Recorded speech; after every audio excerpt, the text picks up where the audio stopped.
I have no idea what the term for this in real life is, but in gaming it's called third party. It's like when you let competitors fight themselves out, and then you come in at the last second and clean up and win everything. Kind of like divide and conquer, but they're already competing amongst themselves, so you don't have to engage in the division. In this particular clip, Bunny Girl sneaks up on two people fighting each other, so she just shows up to bless the refreshments. And that's the closing prayer.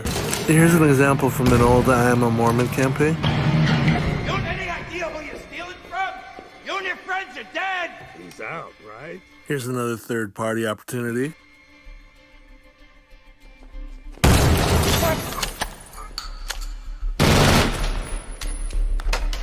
And now it's time to fold up and stack the chairs. And Disney's legendary is setting this up because the villains are always getting third-partied by someone so that the heroes don't have to look bad. Here Gaston gets third-partied by the weather, true love, and the ground, depending on how you look at it. And that's one of the great lessons of the Book of Mormon is that if you're only amenable to solutions where you're steamrolling everybody into oblivion, you're going to find yourself getting third-partied eventually. Rather, Jesus Christ teaches us to try to find that third solution so that we all can win. Not necessarily because sustainability in itself is a goal, but rather that when we find that charitable solution, it's going to be sustainable because charity never faileth. It's never going to run out. There's going to be enough for everyone. Sometimes when we're trying to find that charitable solution, we've got to use what we've got available. So it might seem like we're taking L's until the real solution shows up. One of the great examples of this is the sword of the Lord and of Gideon with the Midianites, where Gideon has to send home all his men, and he wonders, how are we going to win? At last, the Israelites were ready to fight.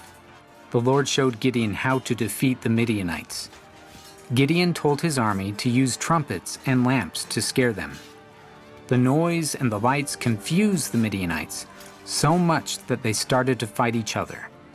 Then they cried out and ran away. Because Gideon trusted the Lord, the Israelites beat the large Midianite army with only 300 soldiers. The Lord freed the people of Israel. Gideon didn't understand how they'd win at first. He didn't realize the Midianites were going to get third-partied. Moses took a ton of L's before Egypt got third-partied. Bear it before your idle people, and bid them make bricks without straw. How can people make bricks without straw? Let his staff provide them with it. Conditions got noticeably worse for a long time before they started to improve. You probably look like an idiot if you're out there making arguments for Moses. Or let them glean straw in the fields for themselves. But just because conditions weren't ideal or he disagreed with his position, if you take the Bible at face value, remember this guy codified slavery and genocide. Was he wrong? And was he foreshadowing another prophet who would third-party the opposition when it mattered most?